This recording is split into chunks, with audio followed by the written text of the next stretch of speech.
अकलियत के लोग हैं उनको एजुकेशन में 10% रिजर्वेशन देने के लिए क्या विचार कर रहा है, वो मेरा पहला प्रश्न है। दूसरा प्रश्न है कि जितनी शिष्यवृत्ति, जितनी स्कॉलरशिप पोस्ट मैट्रिक और प्री मैट्रिक जो बाकी है, कितने दिन के अंदर वो स्कॉलरशिप का बैकलॉग सरकार क्लियर करेगी, दूसरा प्रश्न। और तीसरा प्रश्न, जब मौलाना आजाद फाइनेंस कॉर्पोरेशन, आशीष शेलार जी, जो मौलाना आजाद फाइनेंस कॉर्पोरेशन जो आपने बंद करके रखा है, जिसको सिर्फ और सिर्फ ताला मारने के लिए बाकी है, मुशर्रफ साहब आप लोग कैबिनेट में बैठते हैं, मगर मौलाना आजाद माइंडी फाइनेंशियल कॉर्पोरेशन बिल्कुल बंद जैसा हो गया, एक पैसे। ओ राणे साहब, आरक्षण दे नहीं सकते।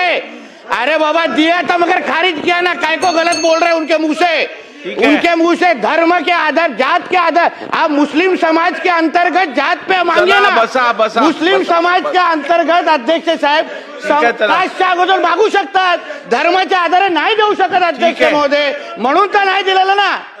उगाच चुकीची बातमी देतात, त्यांच्यामध्ये जे जाती आहेत त्याच्या आधारे मागू शकतात अध्यक्ष महोदय, उगाच त्यांच्या तोंडातून काहीतरी चुकीचं काढतायत, काय बोलतात तुम्ही? धर्म महोदय, देखने का निकल ऐसा लगा था कि डेप्यूटी चीफ मिनिस्टर हमारी सुनीता पवार जिसका डिपार्टमेंट है वो इसका उत्तर देंगे, मगर कुछ काम से वो नहीं आ पाएंगे। अध्यक्ष महोदय, जैसा कि मेरे पे अबू हाशिम जी और अमित देशमुख जी ने बताया, अध्यक्ष महोदय इस स्टेट के अंदर, महाराष्ट्र के अंदर माइनॉरिटी डिपार्टमेंट क्यों स्थापन हुआ? और स्वर्गवासी विलासराव देशमुख जी पहले इसके मंत्री रहे, कैबिनेट के चीफ मिनिस्टर रहते हुए उन्होंने माइनॉरिटी डिपार्टमेंट का पोर्टफोलियो अपने पास रखा था अध्यक्ष महोदय।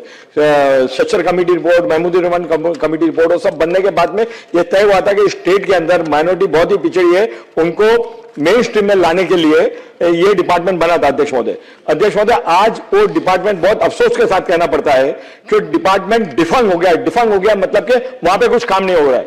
जिवार साहब, बहुत अफसोस के साथ मैं कहता हूं कि डिपार्टमेंट बंद जैसा हो गया है, ना आपको पैसा है। बड़ी ये रिपोर्ट जो है ना, इस देश के लिए और स्टेट के लिए बहुत शर्म की बात है कि आप डिपार्टमेंट से पैसा मांगते हो और फाइनेंस मिनिस्ट्री पैसा देती नहीं है। अगर आपकी जगह मैं मिनिस्टर रहता तो इस्तीफा दे देता। आप डिपार्टमेंट से इतना 8 लाख करोड़ का बजट और एक 100 करोड़ और 100 करोड़ रुपए का जो शिष्यवृत्ति है, जो स्कॉलरशिप है, आप दे नहीं पाते हो। मेरे स्पेसिफिक सवाल है, पहला कि मुंबई हाई कोर्ट ने एजुकेशन के अंदर 10% रिजर्वेशन देने की बात की थी, शासन उसको गंभीरता से मुंबई हाई कोर्ट के फैसले को लेकर के, उनके सजेशन को लेकर शासन जो अकलियत के लोग हैं उनको एजुकेशन में 10% रिजर्वेशन देने के लिए क्या विचार कर रहा है, वो मेरा पहला प्रश्न है। दूसरा प्रश्न है कि जितनी शिष्यवृत्ति, जितनी स्कॉलरशिप पोस्ट मैट्रिक और प्री मैट्रिक जो बाकी है, कितने दिन के अंदर वो स्कॉलरशिप का बैकलॉग सरकार क्लियर करेगी, दूसरा प्रश्न। और तीसरा प्रश्न, जब मौलाना आजाद फाइनेंस कॉर्पोरेशन, आशीष शेलार जी, जो मौलाना आजाद फाइनेंस कॉर्पोरेशन जो आपने बंद करके रखा है, जिसको सिर्फ और सिर्फ ताला मारने के लिए बाकी है, मुशर्रफ साहब आप लोग कैबिनेट में बैठते हैं, मगर मौलाना आजाद माइंडी फाइनेंशियल कॉर्पोरेशन बिल्कुल बंद जैसा हो गया, एक पैसे। और राणे साहब, बोला अध्यक्ष महोदय, आप भी ये जानते हैं कि मौलाना आजाद फाइनेंस कॉर्पोरेशन से वहां पर बच्चों को फॉरेन जाने के लिए लोन, एजुकेशन का लोन और छोटा छोटा रोजगार करने के लिए शंभूराजे देसाई साहब, छोटा छोटा लोन 50,000 रुपया और लाख रुपए का लोन मिलता था, वो भी बंद हो गया। तो मौलाना आजाद फाइनेंस कॉर्पोरेशन को, जिरवाल साहब आप अगर उत्तर नहीं दे सकते हो तो उत्तर को पेंडिंग रखिए, मैडम आने के बाद में उसका उत्तर दीजिए। आपका उत्तर समाधान कारक नहीं है, आपका उत्तर सेटिस्फैक्टरी नहीं है। तो मौलाना आजाद फाइनेंस कॉर्पोरेशन को आप कब उसको पैसा देके चालू करेंगे? सन्माननीय अध्यक्ष महोदय, या ठिकाणी सांगितलं गेलं ते मुंबई हायकोर्टच्या आदेशाप्रमाणे 10% शिक्षणात रिझर्वेशन जे दिलं पाहिजे त्या पद्धतीनं त्याचा निश्चित हायकोर्टाचं त्या ठिकाणी अवमान केलं जाणार नाही। 10% प्रमाणे रिझर्वेशन देण्याचा विचार त्या ठिकाणी केला जाईल। मौलाना आजाद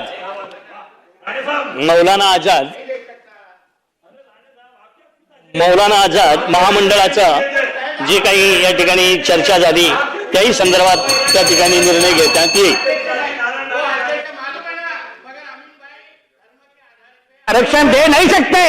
अरे बाबा दिया था मगर खारिज किया ना, काय को गलत बोल रहे हैं उनके मुंह से धर्म के आधार, जात के आधार। आप मुस्लिम समाज के अंतर्गत जात पे मांगिए ना, मुस्लिम समाज के अंतर्गत अध्यक्ष साहेब कास्टच्या अगोदर मागू शकतात, धर्माच्या आधारे नाही देऊ शकत अध्यक्ष महोदय, म्हणून तर नाही दिलेलं ना। उगाच चुकीची बातमी देत आहेत. त्यांच्यामध्ये जे जाती आहेत त्याच्या आधारे मागू शकतात अध्यक्ष महोदय. उगाच त्यांच्या तोंडातून काहीतरी चुकीचं काढतायत.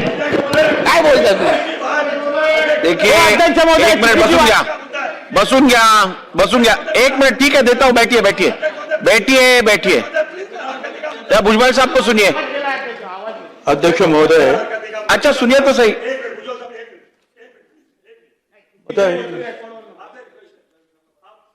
अध्यक्ष महोदय, धर्म के नाम पे हम रिजर्वेशन नहीं मांगते.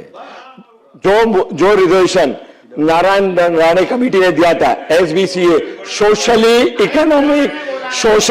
इकोनॉमिक बैकवर्ड जो अल्पसंख्यक के लोग हैं उनको ये रिजर्वेशन मिलना चाहिए. ये राणे समिति ने दिया था. हम जात के नाम पे, हम धर्म के नाम पे रिजर्वेशन नहीं मांगते. जो बैकवर्ड है, जो गिरवल है, उसको रिजर्वेशन मिलना चाहिए. अध्यक्ष महोदय, की मांग है.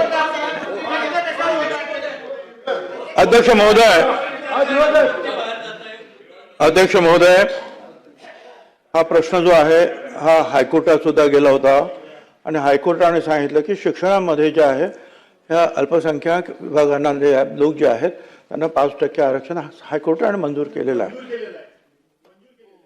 सांगतो ना अध्यक्ष महोदय, शासन हायकोर्टाच्या ही ज्या काही ऑर्डर्स आहेत, आदेश आहेत, त्यांचा निश्चितपणे मान राखणार आहे. पण त्याचबरोबर मला सन्मान्य सदस्यांना सांगायचं आहे की हे जे या सगळ्या आपण इतर ज्या गोष्टी जे बोलल्यात त्याच्यामध्ये OBC मध्ये सुद्धा मुस्लिम समाजातले जे घटक आहेत, मग मनियार असतील, कुरेशी असतील, नजाफत, हे सगळे जे आहेत यांचा समावेश आहे. आणि OBCना जे फायदे मिळत आहेत तेच फायदे, उदाहरणार्थ मनियार म्हणजे कासार असेल, कुरेशी म्हणजे खाटा, तर ते जे आहेत ही सगळी मंडळी जी आहेत त्याच्यामध्ये आहेत. आणि जे OBC समाजाला जे काही फायदे मिळतात ते सगळे फायदे जे आहेत त्यांना सुद्धा मिळतात. आणि म्हणून आपण ज्या ज्या काही गोष्टी नवीन सांगितलेल्या आहेत किंवा मागण्या केलेल्या आहेत त्या संदर्भामध्ये शासन निश्चितपणे जे आहे मुख्यमंत्री उपमुख्यमंत्री यांच्याशी जे आहे चर्चा करील आणि त्यातून काय मार्ग काढायचा आहे, सगळ्यांना शिक्षण द्यायचं आहे, त्याच्याबद्दल आमच्या मनामध्ये शंका नाही. आणि म्हणून मला असं वाटतं ठीक आहे, समाधानकारक उत्तर आलं असल्यामुळे आता पुढचा प्रश्न